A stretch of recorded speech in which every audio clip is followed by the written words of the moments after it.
Scott Van Pelt coming up on the post-game show presented by Nationwide. We'll visit with Joe and Troy on the key moments of this game. We'll hear from Dan Campbell, Kyle Shanahan as well, and break down what's in play Week 18 in terms of playoff significance. What a second half, gentlemen, for the boys in Honolulu Blue, huh? Well, it's been something to watch, this offense. If you take away one play, the kneel down before the half, the only time the Lions didn't score was when they were stopped on downs at the 49ers' 8-yard line. I mean, they have been going up and down the field, as have the 49ers, except Purdy has thrown 2 interceptions for the only couple of turnovers in the game. Yeah, I mean, both offenses, but especially Detroit, have been an absolute machine. I really like what Pearsall's showing tonight. This is a bit of a breakout game for him, their first-round pick. Somebody who was shot before the start of the regular season, and he's really coming on. Yeah, he has. Pressure, and down goes Purdy. Branch got it. That's his first of the year in a loss of 7. Well, the Lions do a really good job of disguising it because they usually would then bring this guy down, but instead he stays over the top. And so there wasn't the indicator to Purdy that they were bringing Branch. Now you'd like to kind of check it, but usually the rotation in the back end will give that away. But they hold it, they don't show it, and it's another reason why when I talked about Brian Branch liking him in the slot position, the ability to blitz like that, get involved in the run game. He's a physical player, so that's good. And what's bad is Purdy is on the bench and looking like he's backing up. And may come out of this game with Joshua Dobbs coming in to play quarterback. They're checking that, checking his grip. Looking at the right wrist of Purdy. And Dobbs takes over. And now the Lions fans are having all the fun.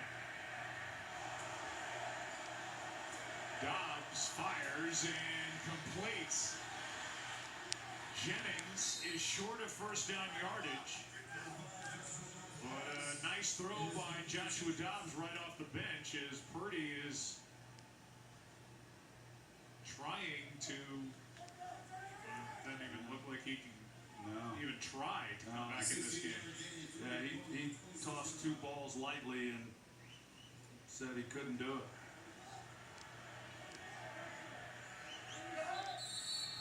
An anguished look on his face.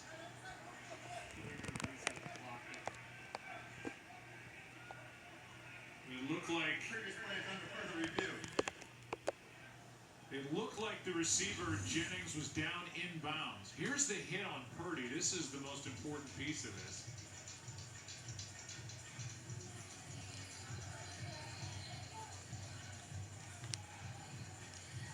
After further review, the runner ruled inbounds.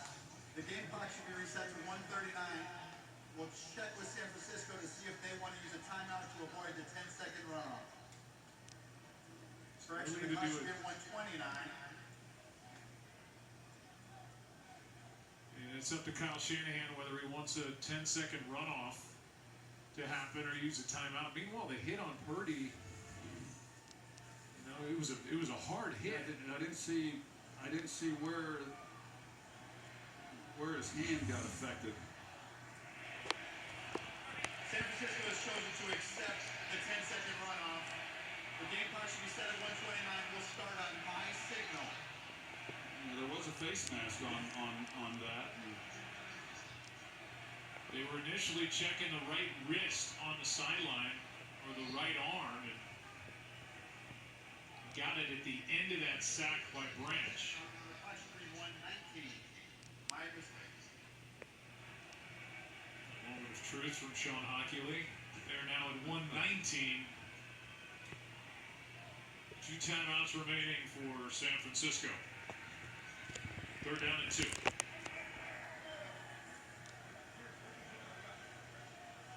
And Kyle Shanahan wants further clarification from Hockley.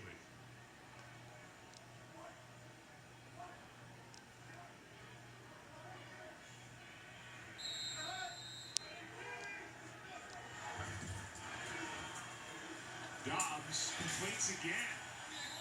Jennings out of bounds with a 9-yard gain and a first down. Two good throws from Joshua Dobbs. His first two throws of the year. Yeah, to Juwan Jennings. Pretty good guy to go to. Pressure from behind, and now a completion to Kittle to set up a first and goal with the ball sitting at the 7. And with under a minute to go and now one timeout remaining, the 49ers have a first down and goal. Monday night post game presented by Nationwide is coming up after our game on ESPN. See if Joshua Dobbs is able to make this interesting. With this injury happening as late as it happened, we will try to get some word on what the exact injury is with Purdy or what they were looking at before we go off the air. Purdy with 377 pass yards in this game. First and goal, that is thrown out of bounds. And he's targeted Juwan Jennings once again. Those two were teammates in college at Tennessee, so he steps in and reconnecting with him. Just one other note on Brock Purdy, with 377 of the pass yards is a new career high for him tonight with that look on his face.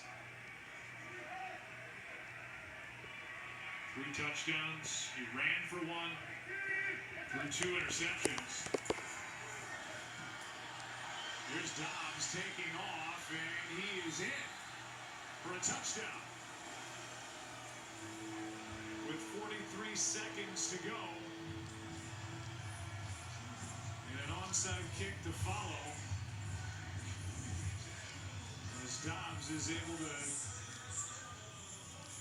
cross the goal line with an impressive little bit of work here off the bench for Brock Purdy. Yeah, good job. We've seen him over the years in different places come in, and it seems like wherever he's been, he's done a pretty good job.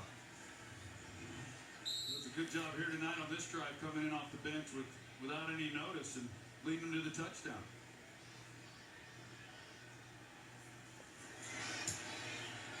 The extra point, man, is no good from Jake Moody. Wow.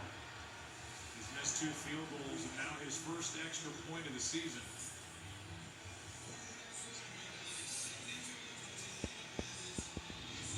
This stays a 6-point game. Yeah, you feel for this young guy.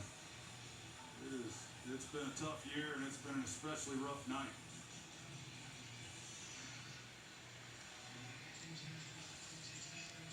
Missed from 51-58, now an extra point. Kyle Shanahan asked during the week about Moody. Missed a 41-yard try last week at Miami, and Shanahan said, I believe we've got the right guy, but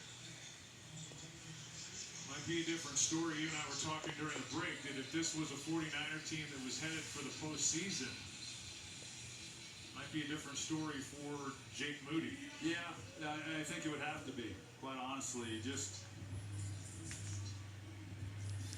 you know, if a guy's struggling, and it's like you don't have backup kickers, you know, on the roster, so you don't just get to bring a guy in for 1 kick, 2 kicks in a game, whatever it might be. You got to make these hard decisions. And the onside kick is just blasted straight out of bounds by Moody.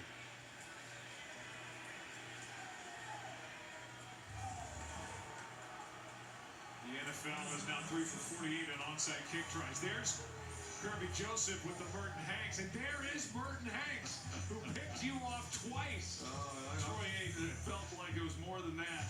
Week 11, 1994, in a 21-14 49ers win over your Cowboys. I used to hate when he did that after he intercepted me. And, you know, then Merton went to work. I didn't really know him that well when we were competing against each other. Then he went to work for the NFL, and I got to know him well. Would run into him at games. the greatest guy in the world. I did tell him though. I didn't like the little dance. Walking into our next meeting next week in Pittsburgh like that. Well, I think we just were reminded that when Dan Campbell says something, he means it. Said they were going to play to win here tonight, even with really nothing on the line. Their big game is next week at home against Minnesota, but they played well offensively.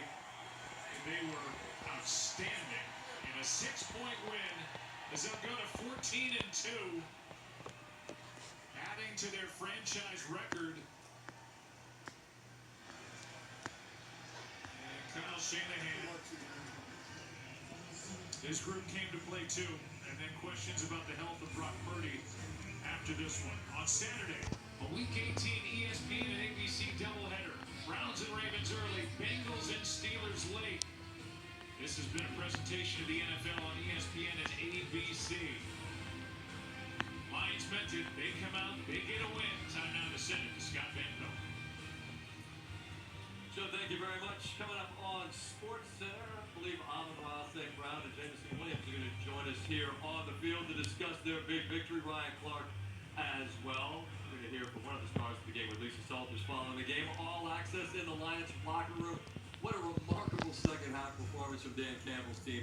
All that is on the way. For those of you watching on ABC, your late local news is coming up next. We'll see you on ESPN with a nationwide postgame. That is coming your way in just 90 seconds. The Lions with the big second half are your winners. ESPN thanks you for watching this presentation of the National Football League.